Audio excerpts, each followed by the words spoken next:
Ao questionar o ministro de Lula, Flávio Dino, na Comissão de Fiscalização Financeira e Controle da Câmara, o deputado Evair Vieira de Mello fez duros questionamentos sobre a situação da segurança pública no Brasil, a ineficiência do Ministério de Dino e a atuação do ministro para impedir a investigação dos fatos ocorridos no dia 8 de janeiro.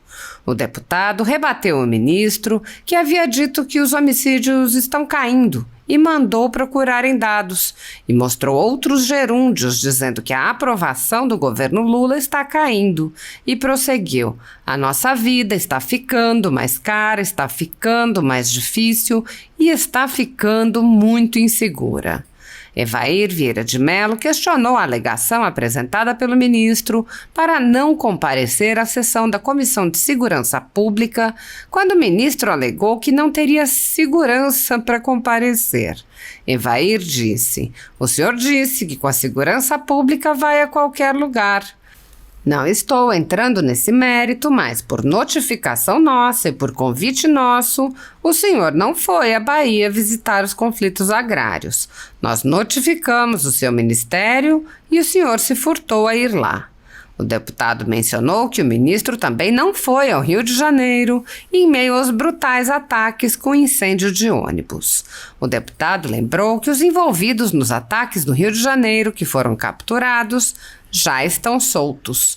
Evair disse: e eu não vi nenhuma manifestação do senhor para exigir uma punição exemplar, uma caracterização como desses membros de facções criminosas que foram soltos e que atearam fogo no estado do Rio de Janeiro. Tratamento muito diferente do que o senhor deu às pessoas simples e humildes que participaram de atos patrióticos aqui no dia 8 de janeiro. Eu queria ver a resposta do senhor com a mesma dose. Evair Vieira de Mello lembrou que as operações policiais foram proibidas durante a pandemia a pedido do partido do ministro e disse: a conta chegou, senhor ministro. O Supremo acatou a solicitação de Vossa Excelência. Eu não vi naquele momento nenhuma demonstração de repúdio que o senhor tenha feito ao seu partido. Partidos cometem erros, cometem equívocos. O Brasil viu que aquilo era um equívoco, mas eu não vi no senhor nenhuma manifestação de equívoco naquela ação. E a conta chegou. O deputado lembrou ainda que a OCDE suspendeu a entrada do Brasil no órgão e disse: o Brasil perde a oportunidade de produzir riquezas, de gerar riquezas e, naturalmente, há essa vergonha internacional novamente pela qual passamos, porque nós estamos renegando o combate à corrupção que tem consequências em nossas vidas. O deputado ironizou o governo ao qual o ministro pertence e disse: é claro que o senhor está pisando em ovos, porque é um dos cotados pelo presidente Lula para ser indicado ao STF. E o Lula teria confidenciado nas suas viagens, no seu dia a dia, que está com uma dúvida: se deixa o senhor no Ministério da Justiça ou se livra do senhor mandando-o para o STF.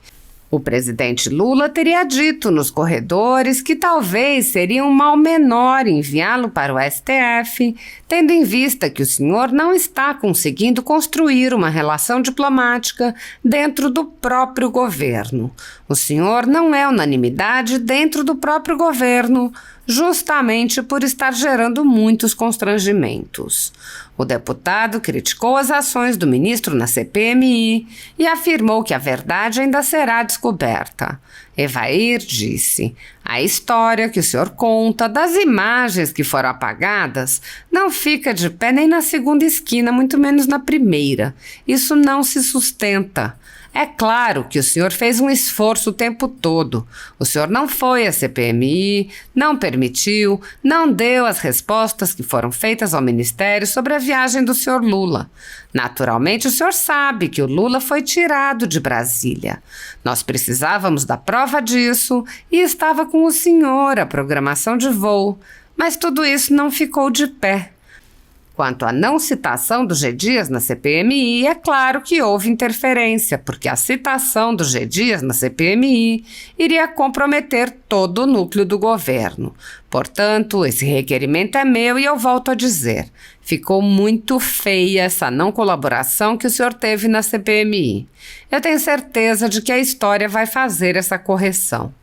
Após algumas respostas debochadas do ministro, que chegou a dizer que Lula é um grande estadista, o deputado alertou: quem estava no cargo incorreu em crime de responsabilidade. A ditadura da toga segue firme. O Brasil tem hoje presos políticos e jornais, parlamentares e influenciadores censurados. A Folha Política tem toda a sua receita, gerada desde 1º de julho de 2021, confiscada por uma canetada do ministro Luiz Felipe Salomão, ex-corregedor do TSE, com aplauso e o respaldo dos ministros Luiz Roberto Barroso, Alexandre de Moraes e Edson Fachin. Todos os rendimentos de mais de 27 meses de trabalho do jornal estão sendo retidos sem justificativa jurídica. Anteriormente, a Folha Política teve sua sede invadida e todos os seus equipamentos apreendidos a mando do ministro Alexandre de Moraes. Mesmo assim, a equipe continuou trabalhando como sempre, de domingo a domingo, dia ou noite, para trazer informação sobre os 3 poderes e romper a espiral do silêncio imposta pela velha imprensa, levando informação de qualidade para todos os cidadãos e defendendo os valores das pessoas e os fatos excluídos pelo mainstream, como o conservadorismo e as propostas de cidadãos e políticos de direita. Se você apoia o trabalho da Folha Política e pode ajudar a evitar que o jornal seja fechado pela ausência de recursos para manter sua estrutura, cumprir seus compromissos financeiros e pagar seus colaboradores, doe qualquer valor à empresa Raposo Fernandes por meio do Pix, cujo QR Code está visível na tela, ou por meio do código ajude@folhapolitica.org. Caso não utilize Pix, há a opção de transferência bancária para a conta da empresa Raposo Fernandes, disponível na descrição deste vídeo e no comentário fixado no topo. A Folha Política atua quebrando barreiras do monopólio da informação há mais de 10 anos e, com sua ajuda, poderá se manter firme e continuar a exercer o seu trabalho. Pix ajude@folhapolitica.org. Assista.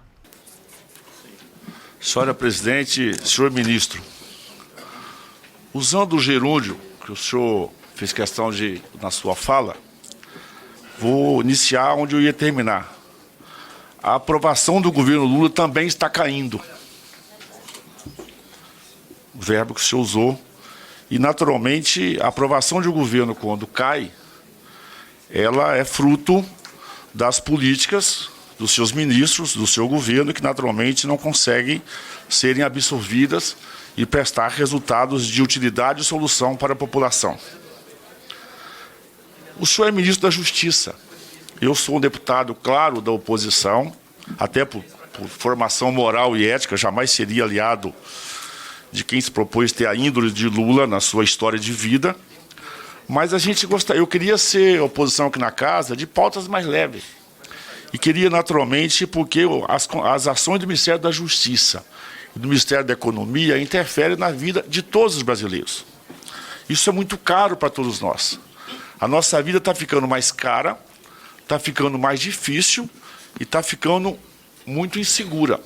E olha que eu moro no interior de um estado relativamente pequeno, mas cercado por grandes estados. Portanto, a insegurança em estados vizinhos já tem repercussões também no meu estado. Usando o verbo do gerúndio, está claro no dia a dia, embora eu não conheça o senhor que está atrás do senhor aí, o prestígio da Polícia Rodoviária Federal também está caindo, usando o mesmo verbo na mesma intensidade. Tudo indica, isso a gente escuta nos diversos postos das guardas que eu paro, dadas as orientações que recebe dos seus superiores. A polícia não tem aquela mesma autonomia e importância que tinha nos mandatos anteriores. O senhor que disse que com a segurança pública isso vai a qualquer lugar, enfim, não estou entrando nesse mérito, mas por notificação nossa, por convite nosso, o senhor não foi na Bahia visitar os conflitos agrários. O senhor não foi na Bahia participar das ações de enfrentamento ao narcotráfico, que tem crescido intensamente no estado da Bahia. Eu digo isso porque é um estado vizinho ao nosso. Então, são estados fronteiriços. E, principalmente com as invasões de terras, ocupações de terras ilegais, nós notificamos o seu ministério e o senhor se furtou aí lá. As informações que eu tenho é que nos últimos ocorridos no estado de São Paulo, que são fatos de repercussão nacional, o senhor também não foi ao estado de São Paulo. E mais agravante, o senhor não foi nos fatos acontecidos no estado do Rio de Janeiro, já que o senhor com segurança tem essa determinação de fazer o enfrentamento, o senhor não foi ao estado do Rio de Janeiro. E o pior do que isso, 6 bandidos declaradamente que foram presos, que foram identificados como autores daquele vandalismo e terrorismo do estado do Rio de Janeiro, já estão soltos. E eu não vi nenhuma manifestação de Vossa Excelência, do senhor, para exigir uma punição exemplar, uma caracterização como terrorista desses membros que foram soltos de facções criminosas que atearam fogo no estado do Rio de Janeiro. Tratamento muito diferente que o senhor deu de pessoas simples e humildes que participaram de atos patrióticos aqui no dia 8 de janeiro. Eu queria ver assim, a mesma dose, a mesma resposta que o senhor pudesse dar. O senhor foi ao Espírito Santo, sim.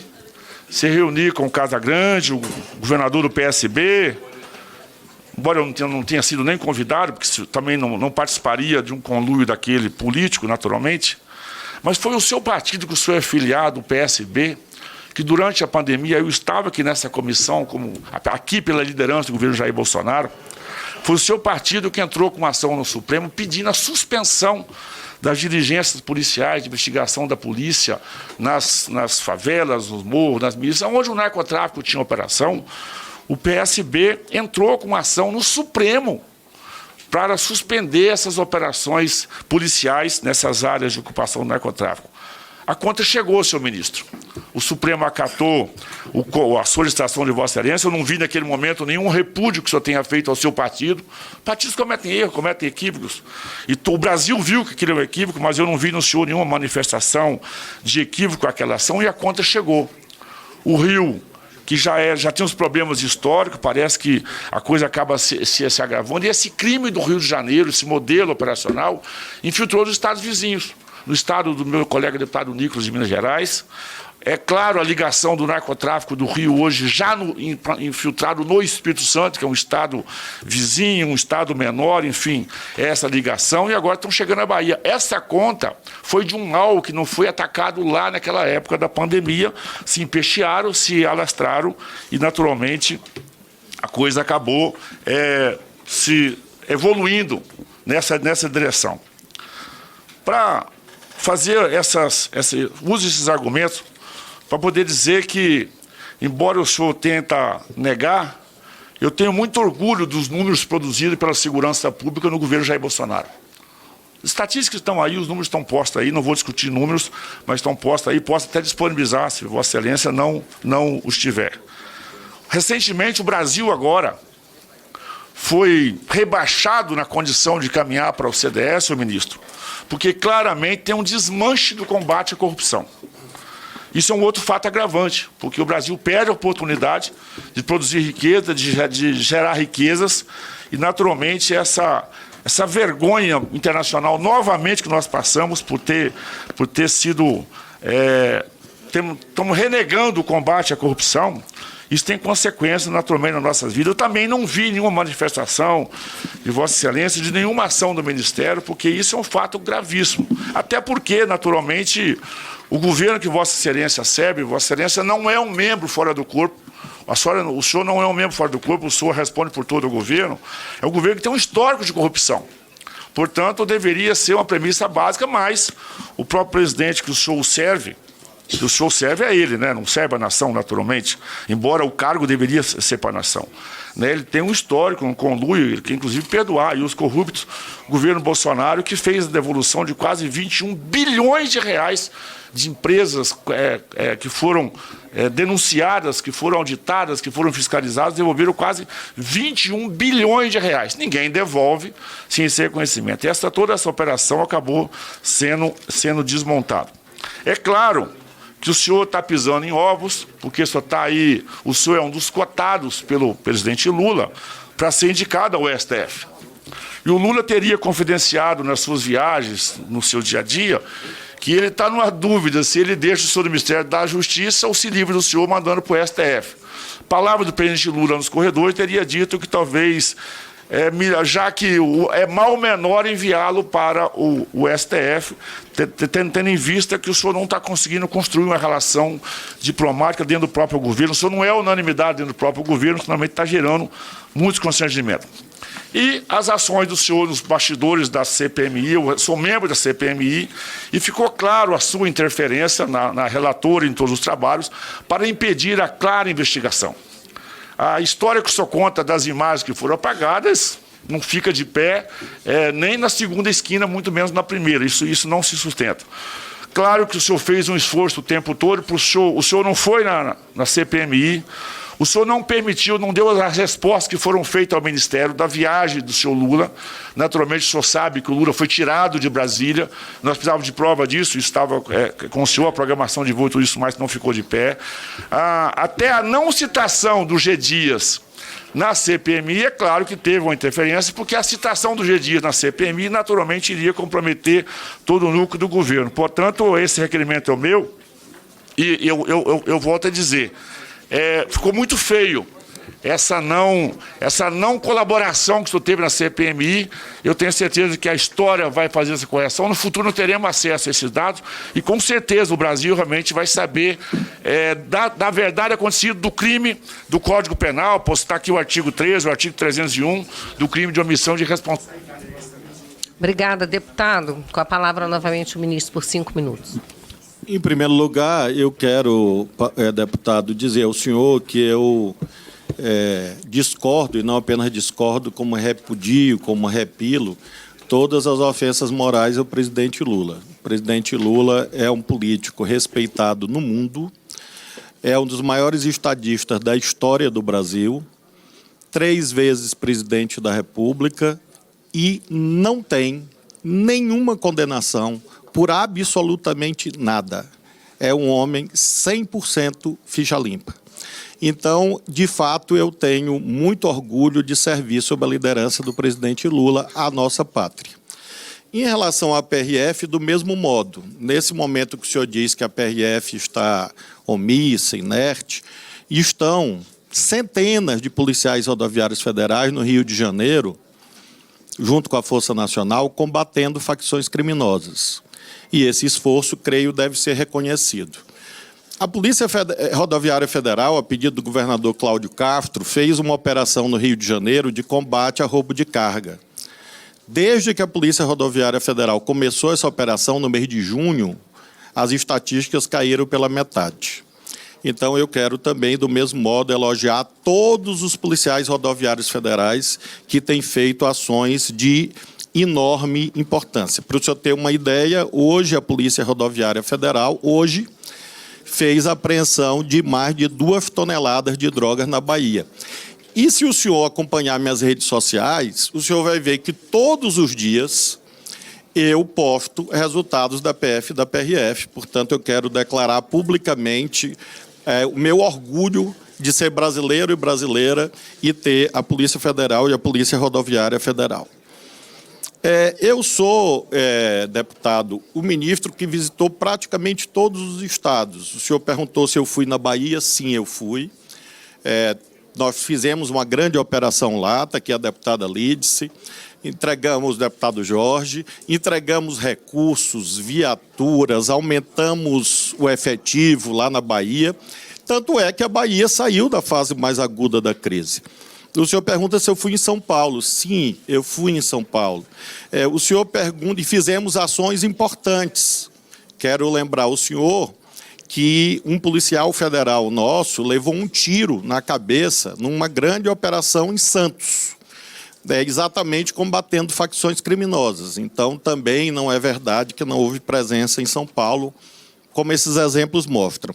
Em relação ao Rio de Janeiro, também, eu fui inúmeras vezes, tenho reunido com o governador Cláudio e com o prefeito Eduardo Paes, porque nós não olhamos partido, nós ajudamos a todos os estados e temos ajudado fortemente o Rio de Janeiro, com integração e inteligência, com policiamento ostensivo. Para o senhor poder aquilatar, nós temos nesse momento um efetivo adicional de 550 policiais rodoviários federais e da Força Nacional no Rio de Janeiro. Nós temos um grupo especial de policiais civis no Rio de Janeiro e nós temos o incremento do efetivo da Polícia Federal no Rio de Janeiro, exatamente combatendo facções. O senhor fala de inflação, embora não seja a minha área, mas a senhora presidenta informou que a comissão pode falar de qualquer assunto. Eu sugiro que o senhor consulte os números da economia e veja que a inflação esse ano é menor do que a inflação do governo passado. E eu quero dizer da minha admiração, apoio e confiança no trabalho liderado pelo ministro Haddad, sob a orientação do presidente Lula. Em relação ao crime organizado no Rio de Janeiro, o senhor tem razão, é algo que vem de décadas, e um dos maiores erros políticos que houve no Rio de Janeiro foi o incentivo às milícias. As milícias foram incentivadas por políticos e protegidos por políticos. Eu nunca homenageei miliciano. Eu não sou amigo de miliciano, não sou vizinho de miliciano, não empreguei no meu gabinete filho de miliciano, esposa de miliciano e, portanto, não tenho nenhuma relação com o crime organizado no Rio de Janeiro. E nós temos, portanto, essa atitude de combate firme, não só às facções, mas como também aos milicianos, que tem apoio de políticos, mas do nosso governo tem uma só atitude, que é o combate. Em relação, finalmente, aos números da segurança pública, eu já informei, quando chegar o próximo ano e saírem os números definitivos, aí nós vamos poder comparar 2022 com 2023. Obrigada, e aí ministro. Eu tenho confiança que a imensa maioria dos números serão melhores, como estão sendo neste ano, em relação a armas, drogas e homicídios. Deputado Evair, 1 minuto para a réplica. Quanto aos fatos do dia 8, que foi fruto da minha, inclusive, convocação e minha única pergunta ao ministro, não sei se ele esqueceu de anotar, ele não se posicionou, mas ficou claro, durante a trajetória da CPMI, eu estava lá em todas as audiências, um esforço do governo, um esforço assim, até exagerado, for ao extremo, para realmente não participar do processo de investigação.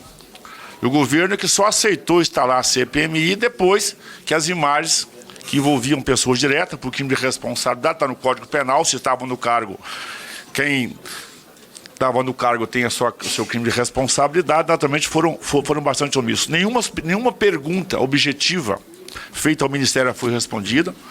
O senhor poderia ter ido lá na CPMI dialogar com os deputados e senadores, foi um desrespeito com a questão do Brasil e, naturalmente, essa história das imagens jamais serão aceitas por grande parte da população. Obrigada.